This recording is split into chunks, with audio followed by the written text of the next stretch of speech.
Hello guys, it's yours Santana here with Arc Addicts, and today guys I got a very special video for you guys, especially for my beginners out there. I'm gonna be showing you guys how to better your walks as far as walking the cup, how to throw a better cap, and how to get better colors on your cap, so make sure you stay tuned. Okay guys, so here I got my pipe ready. Well, it's actually not ready. I'm still gonna go ahead and clean it up. Remember guys, okay, when you're actually gonna be doing TIG welding, you gotta make sure that your base metal is actually really clean, okay? If not, it's gonna be harder for you to walk it. Just always remember, the cleaner the metal, the better it's gonna weld, okay? So let's get started.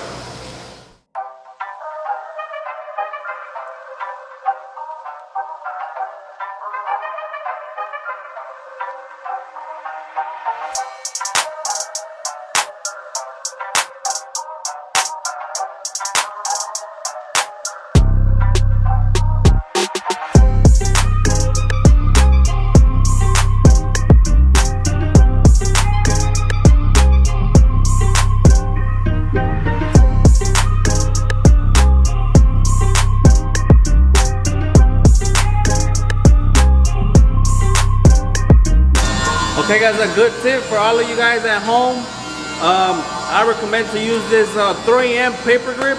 This works really good guys. It cleans it off right off. As you can see guys, I'm gonna go ahead and show you so you can see.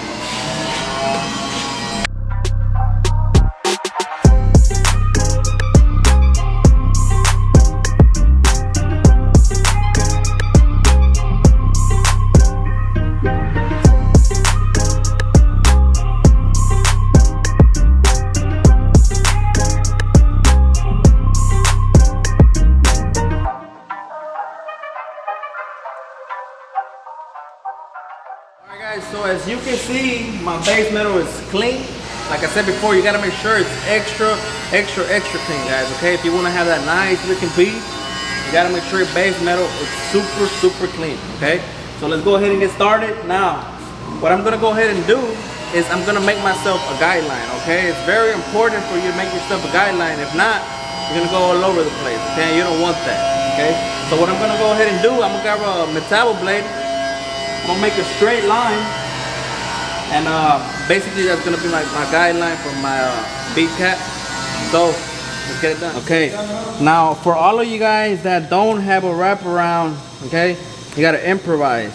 Now what I'm actually doing here, what I just did, I folded a piece of paper to give me a nice belt, and from there that's gonna be my guideline to guide myself out with the metal blade.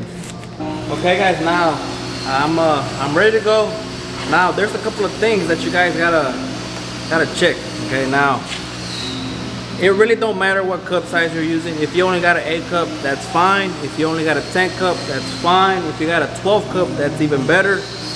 It all depends on what you get used to, okay? In my occasion, I got an 8 cup and I got a 1/8 tungsten, and as far as argon, just make sure your gas is flowing. You got a good flow. And now I know out there in the testing labs, you know, or at home, wherever you'll be practicing at, sometimes the argon might be a little too low.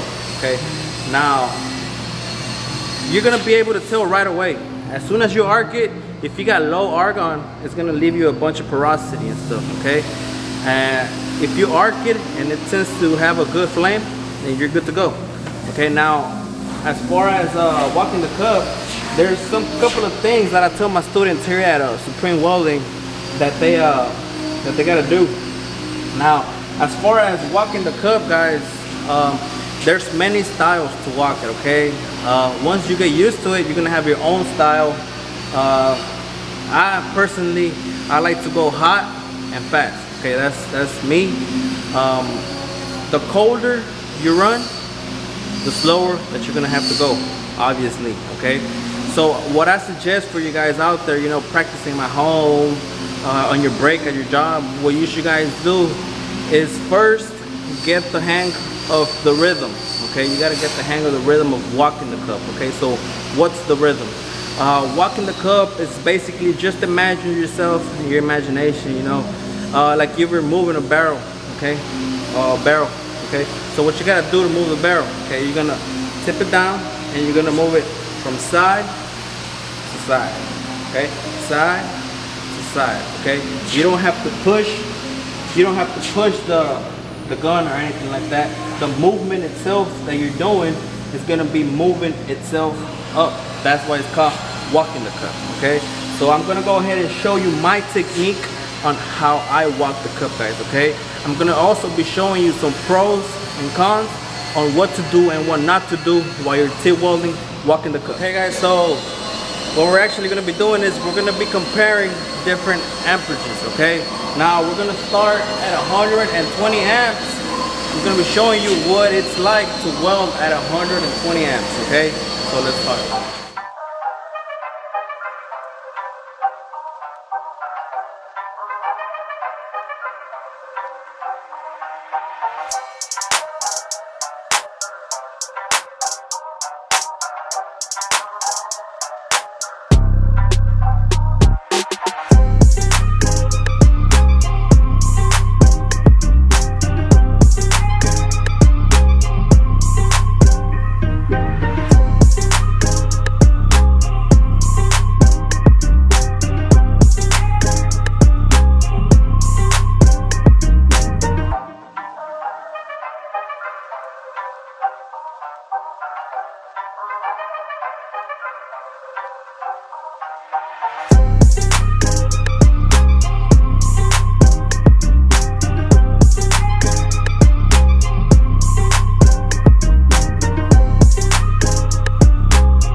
Okay guys, as you can see, this is what running your cap at 120 amps looks like, okay? Obviously, it looks really ugly, it's too cold, it's very slow. You gotta go real slow. You don't want that, okay? So if you're at your house practicing and you're practicing your caps at 120 amps, remember you gotta boost it up, okay? Now, I'm gonna be showing you what some of the things that a lot of people do that just keeps them from having a really uniform cap, okay? Let's do it.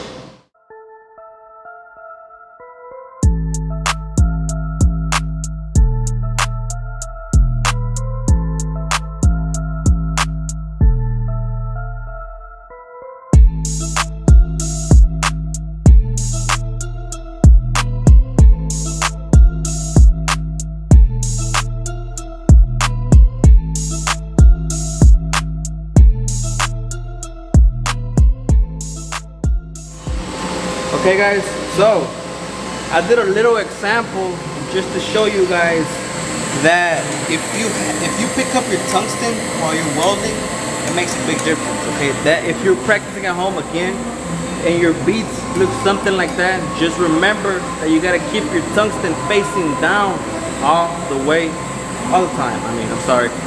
You gotta face your tungsten down at all times, guys, okay? Now another cool trick is that, just so that you get close a little bit, well, I'm actually gonna go over here. Now, remember guys, I made myself a guideline, okay? This is my guideline. Now, when you're walking the cup, you don't wanna walk it and face your tungsten this way, okay? Or go that way and face your tungsten that way. You gotta make sure your tungsten is always facing to the front, okay? So it's gonna do something like this. You gotta make sure it's facing to the front, and then roll up, make sure it's facing up, and then roll straight, facing up, roll up, facing up, roll straight, facing up, roll up, facing straight, roll, roll, roll, roll, roll, roll. Okay guys, like I was saying, it's very important for you to guys keep your tungsten down at all times, okay? Just remember that whenever you're welding and you feel like your rod becomes a ball, just remember that you're picking up your tungsten. Just remember, bring it down, okay?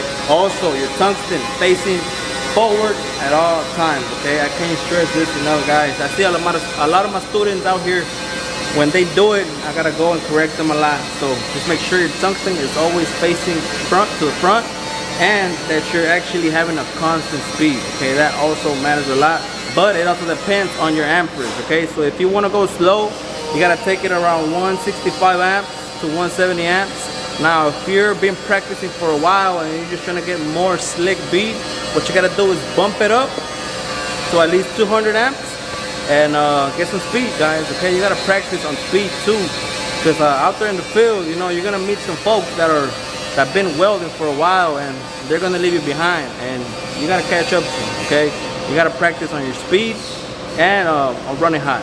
Okay, so what we're actually gonna go do right now is I'm actually gonna show you again how important it is for your rod placement also. Okay, let's do it.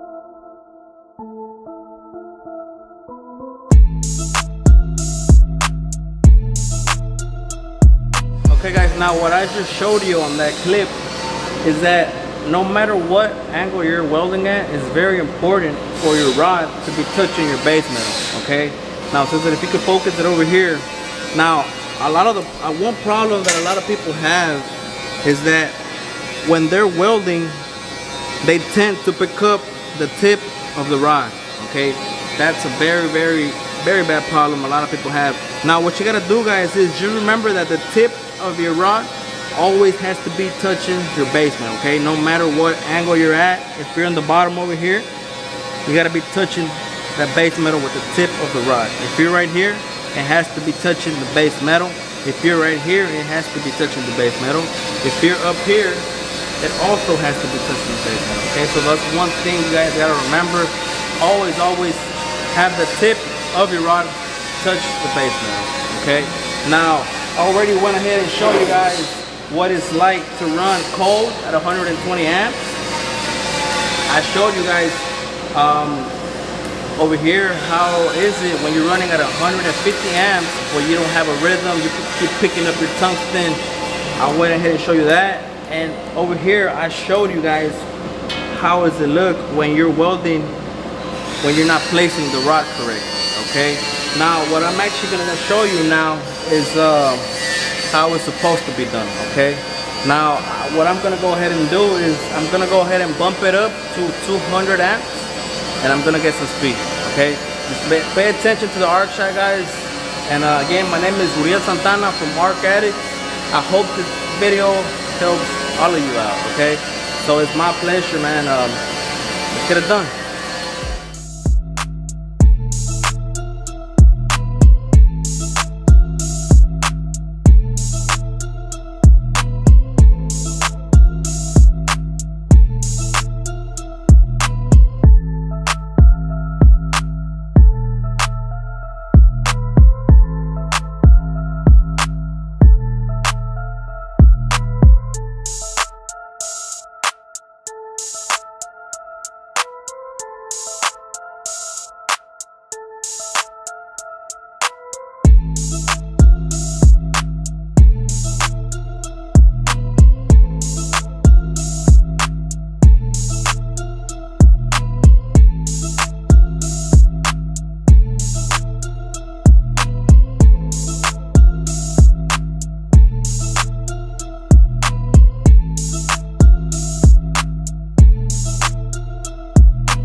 Alright guys, so as you've seen on the arc shot, I was just moving, okay, non-stop. I was just keep going, keep going, keep going. Okay, so that's how it has to be done, guys, when you're running at hot temperatures, okay? But if you're at your house or whatever and you got a thin pipe and you're gonna try to run it at 200 amps, it's not gonna work, okay?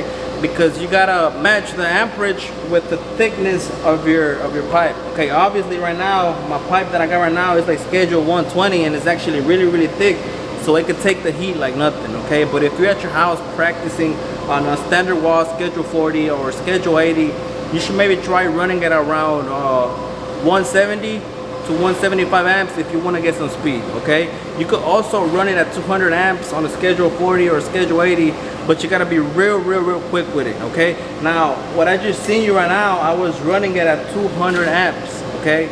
Now, what I'm gonna do now is I'm actually gonna boost it up even more. I'm gonna go to 250 amps and I'm gonna go even faster, okay? So let's check it out. Okay, quick reminder, okay, and I can't stress this enough. I see a lot of people do it and it kind of bothers me, okay, to be honest. It's very important, guys, for you to have a really sharp tungsten, okay? I see a lot of my students out there, they're welding with a real dull tungsten, and you know, I gotta get them straight, you know. I tell them every time they dip it, just go ahead and, you know, switch it out. It's very good to have your own pack of tungstens, you know, keep your tungsten holder or whatever.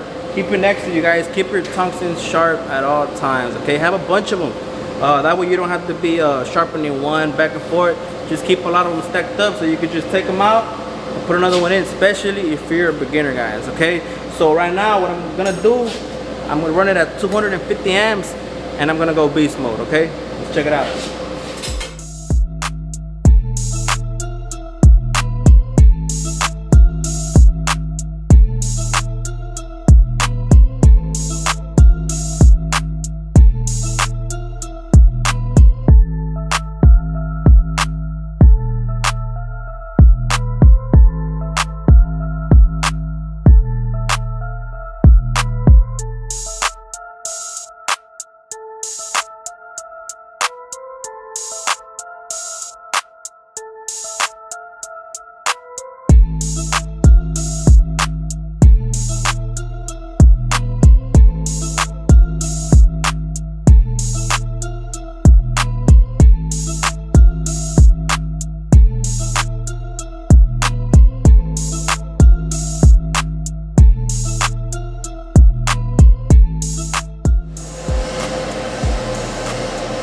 Okay guys, so that right there was done at 250 amps, and as you seen, I was just going, you know, just rushing through it.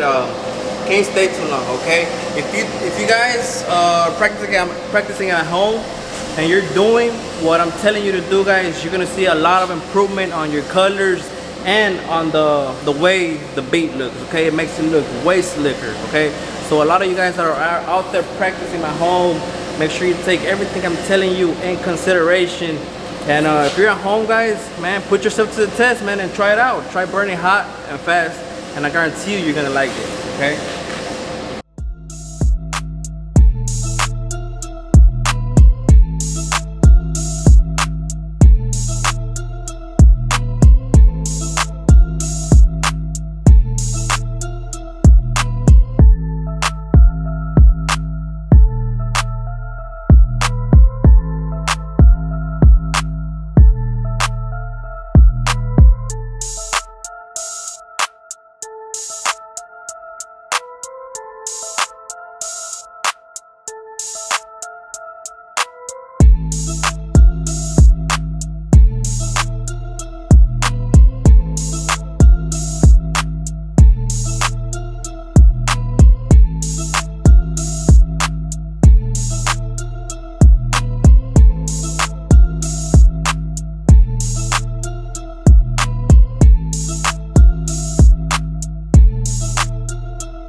Okay guys, so what I did now, I actually went ahead and changed my cup to a tank cup.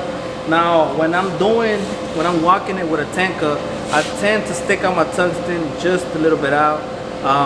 A good way to measure it is just get 3 rods, 3 1/8 rods, and just go ahead and place them next to each other, and that's how long you should stick it out. Okay, so we're gonna go ahead and do a little demo with a tank cup. Now it's very important for you guys to have rhythm.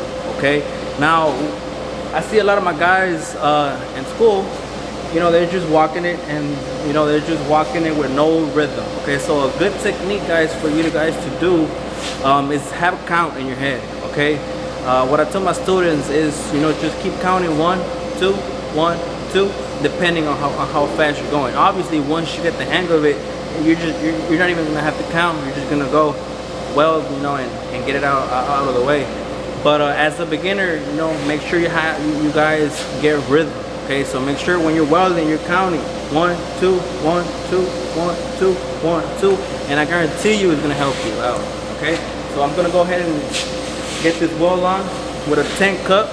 Sticked out my tungsten just a little bit more, 1/8 tungsten. I'm gonna be running at 200 amps, and I'm using an Eastwood 250. Okay, for any of you guys out there asking.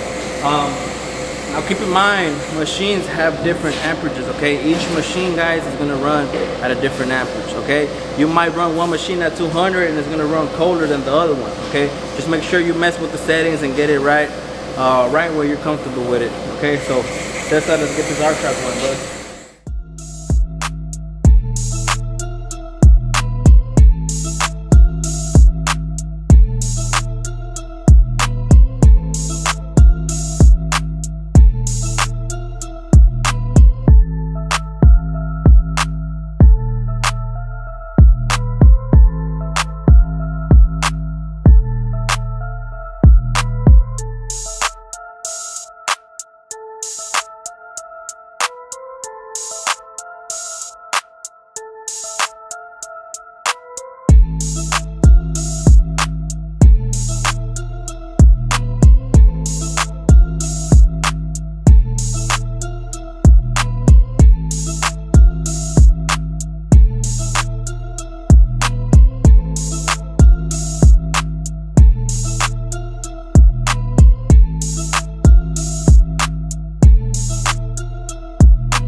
Okay guys, so as you can see, I went ahead and walked the cup right here with a tank cup, and as you can see over here, when I walked it with an A cup, it has more of a pinkish color, and over here it has more of a yellowish with a little bit of blue on the edges.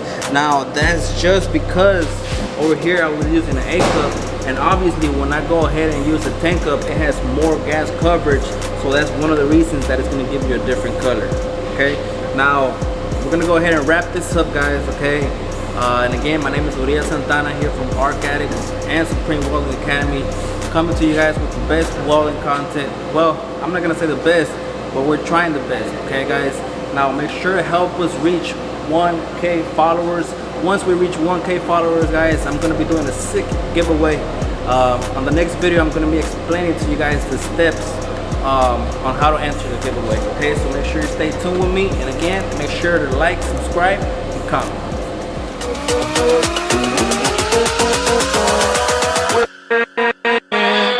With